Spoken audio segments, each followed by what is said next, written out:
আল্লাহু আল্লাহ জিকির করো, নূর নবীজির কালমা পড়ো, এক আল্লাহকে সিজদা করো, দম থাকিতে তারে ডাকো। আল্লাহু আল্লাহ আল্লাহু আল্লাহ আল্লাহু আল্লাহ।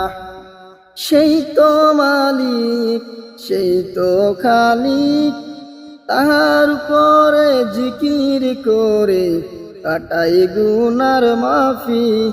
যদি করো তুমি তার ইবাদত, পাইবে দুজক থেকে নাজাত। যদি করো তুমি তার ইবাদত, পাইবে দুজক থেকে নাজাত। দমে দমে লও তার নাম, ভুলে যেও না ও হে মুমিন। আল্লাহু আল্লাহ আল্লাহু আল্লাহ।